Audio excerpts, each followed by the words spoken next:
Teacher को बुला लिया जाए।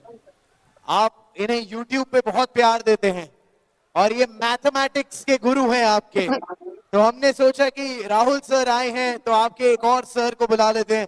प्लीज वेलकम अभिनय Sharma. Come on everyone for अभिनय सर।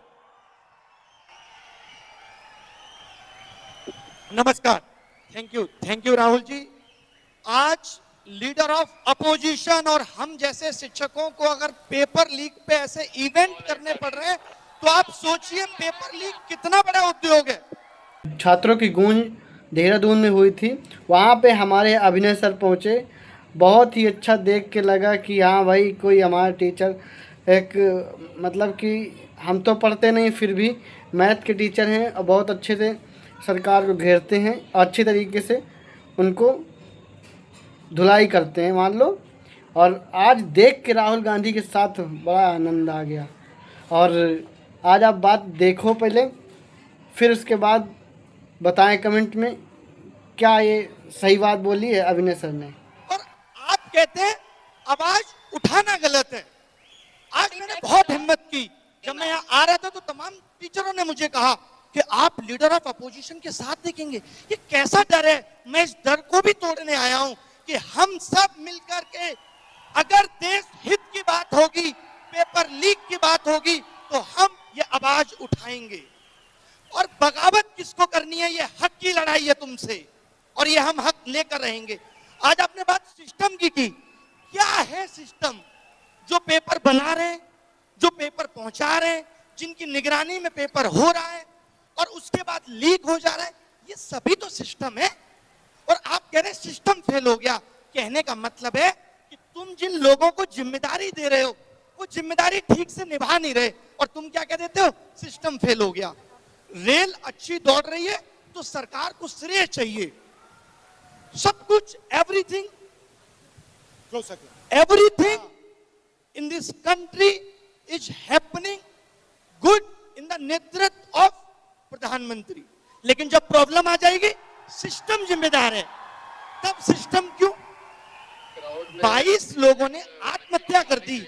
क्या देश के प्रधानमंत्री, शिक्षा मंत्री की संवेदना नहीं थी? इस पे नहीं आनी चाहिए थी? ये दर्द देश के लोगों का नहीं है? इन कैमरों से पता चल रहा है कि कैमरा हर जगह पहुंच रहा है, पेपर लीक नहीं पकड़ पा रहे आप। यानी आप जहां चाहते हैं वहां आपका कैमरा पहुंच जाता है और जहां नहीं चाहते, अब आप कह रहे हैं रीनीट करा तो लिया।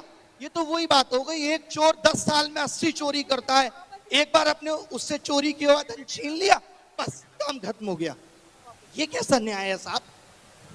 एक इंसान को भूख सिर्फ रोटी की नहीं है, उसकी पूरी आगे आने वाली पीढ़ी इस पेपर लीक से प्रभावित होगी। मैं ये मानता था, राहुल जी आपके सामने कह रही हूं कि my PM is very visionary. ये कैसा विजन था कि हम नकली डॉक्टर बना रहे हैं, हम नकली इंजीनियर बना रहे हैं और फिर हम आगे आने वाले 10 साल पे इस पे चर्चा कर रहे होंगे फला पुट टूट गया। और ऐसा होना शुरू हो गया है। ये क्यों हो रहा है? क्योंकि हम पेपर लीक नहीं रोक पाए। आप बात बात पे कहते हैं कि ये नेशनल सिक्योरिटी पे खतरा है और जो बीएसएफ के एग्जाम में पेपर लीक से बंदा पहुंच रहा है, असली खतरा तो ये है नेशनल सिक्योरिटी पे। इस पे आपका ध्यान नहीं है क्योंकि आप इसे ठीक नहीं करना चाहते। बात मनसा की है। आप जब पेपर लीक की आवाज, कोई भी पेपर लीक की आवाज अगर युवा उठाता है तो सबसे पहले सरकार आके उसका बचाव करती है। नहीं, पेपर लीक नहीं हुआ। यानी आप पेपर लीक का नुकसान उठाएंगे, आप ही को साबित करना है कि पेपर लीक हुआ है कि नहीं। और सरकार नहीं मानेगी तो आपको कोर्ट जाना है और कोर्ट का न्याय तो आपको पता ही है कि कितना न्याय मिलेगा आपको। तो ये दर्द पे आवाज कौन उठाएगा? इस दर्द को ठीक कौन करेगा? यही तो असली देशभक्ति है जो ये सोच पा रही है कि अगले 10 साल बाद का भारत कैसा होगा। हमें आपने बहुत सपने दिखा लिए, अब 2047 के विकसित भारत का सपना हम सब पूरा करेंगे। कैसे? गलत पे आवाज उठा के, तभी तो पूरा होगा। वरना आजकल बहुत रील आती है सोशल मीडिया पे, एक गंदा सा कमरा होगा, रील आएगी, एआई साफ करके तुरंत डेवलप कर देता है। वरना 2047 में हम लोग रील में देखेंगे भारत को 30 सेकंड में डेवलप कर देगी। ये डेवलप करने का तरीका है। शिक्षा व्यवस्था नींव है किसी सिस्टम की, किसी की भी। आप स्कूल बंद कर दे रहे हैं क्योंकि बच्चे नहीं आते। भाई आपने क्यों नहीं सोचा बच्चे क्यों नहीं आते? आपके बड़े बड़े नेता अगर प्राइवेट स्कूलों का उद्घाटन बैक टू बैक करेंगे तो सरकारी स्कूलों से बच्चों का भरोसा कैसे जगेगा? सरकारी, सोचिए वो भारत जो आज विश्व गुरु बनने की बात कर रहा है, जिसका डंका देश में वर्ल्ड में बज रहा है, उसके यहां सरकारी स्कूलों में लड़कियों के लिए टॉयलेट नहीं है। जिस शिक्षा मंत्री को शिक्षा के अंदर इनोवेशन डालना था, स्किल डालना था, सीएजी की रिपोर्ट कहती है कि प्रधानमंत्री विकास कौशल योजना में 10,000 करोड़ का घोटाला हुआ है। आप सोचिए, स्किल डालोगे। न्यू एजुकेशन पॉलिसी लाए आप, ठंडे बस्ते में पड़ी है, कितनी इंप्लीमेंट कर ली? आपको तो फुर्सत ही नहीं है कि कभी आप बता सकें कि इंप्लीमेंट हुई कितनी है। आपने कहा हम कॉमन एंट्रेंस टेस्ट लाएंगे। मैं कुछ एक आंकड़े राहुल जी आपके सामने बताना चाहता हूं। आपने भी कुछ पेपर भारत में अगर दिए हो या आप लोगों ने दिए हो तो आज से 10 साल पहले नोटिफिकेशन आता है। जब भी कोई एग्जाम निकलेगा नोटिफिकेशन में क्या होना चाहिए? अगर आप चैट जीपीटी से भी पूछेंगे तो वो बताएगा फॉर्म भरने की last date, form fees, exam tier 1 कब होगा, टीयर 2 कब होगा, ये होना चाहिए। पता है इनके नोटिफिकेशन में आजकल क्या मिलता है? 20 दिन है, जल्दी से फॉर्म फीस इतनी देके भर दो। ये एग्जाम की डेट देना भूल गए नोटिफिकेशन में। और ये पता है क्या देते हैं? ये कहते हैं पेपर तो हम तुम्हारा 100 रुपए में करा लेंगे, लेकिन जब कोई गलत सवाल हो और आप बताने आओ तो 250 रुपए लाना पर क्वेश्चन। दिस इज कॉल्ड असली पेपर लीक उद्योग चल रहा है भारत में। ऐसे ही एनटीए 500-500 करोड़ रुपए 4-4 साल में नहीं कमा ले रही।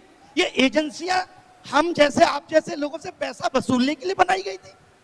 आप पैसा वसूलने के लिए एग्जाम करा रहे हैं या आप भारत का भविष्य सुनहरा कर रहे थे? आपने ध्यान नहीं दिया। नीट जैसे एग्जाम में, नीट का एग्जाम कितना बड़ा एग्जाम है, क्या उसमें गलत सवाल ना हो इसकी जिम्मेदारी सरकार नहीं ले सकती? ये कहते हैं ये गलत सवाल पे 250 रुपए लेंगे आपसे, गलती तुम करो और पैसा हम देंगे तुम्हारी गलती सुधारने का। और फिर लोग कहते हैं शिक्षा मंत्री की क्या गलती है, सिस्टम में कमी है, शिक्षा मंत्री ने पेपर लीक नहीं किया। तो शिक्षा मंत्री ने तो पेपर बनाया भी नहीं है, जरूरत ही नहीं है शिक्षा मंत्री की, सिस्टम ही रहने दीजिए। क्यों रहना है शिक्षा मंत्री, बनाना क्यों है? आप कुछ कहना चाहते हैं राहुल जी, आप कुछ कहना चाहते हैं? नहीं, आप काफी पैशनेट हैं इस चीज के बारे में। जो आप कह रहे हैं उससे मैं सहमत हूं। मैं कोचिंग बंद कर चुका हूं, 6 साल हो गए मुझे केवल और केवल इस पेपर लीक उद्योग, एजुकेशन सिस्टम और एग्जाम सिस्टम को सुधारना है।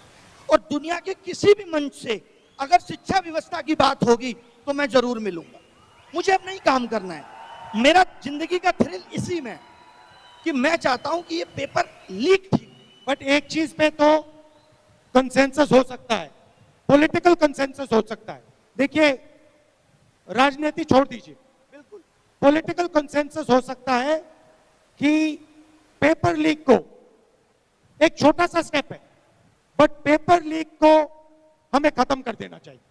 फर्स्ट स्टेप, ये तो कंसेंसस हर पार्टी में हो सकता है, और इस कंसेंसस को डेवलप करना और इसको इंप्लीमेंट करना सबकी जिम्मेदारी है। इससे आप भी अग्रीमेंट में हो, मैं भी हूं, और सारे लोग अग्रीमेंट में हैं। राहुल जी एक बात कहना चाहूंगा मैं, मुझे बड़ा दुख है, आप लोग भी ऐसी चीजों का विरोध करिए जहां लोग ये कहते हैं कि पेपर लीक में राजनीति आ रही है।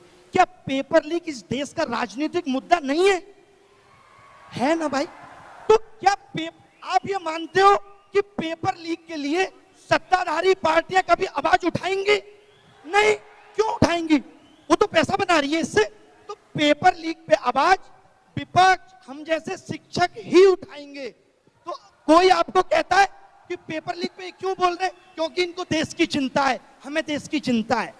तो इससे मत डरिए। लोग कहते हैं मैं नहीं डरता इन बातों से, मैं आया हूं पेपर लीक पे बोलने, मेरा किसी पार्टी विचारधारा से कोई मतलब नहीं है। मेरी विचारधारा देश हित है और उसी के लिए काम करेंगे। Thank you thank you Rahul. Brother, nice to meet you, thank you very much, thank you.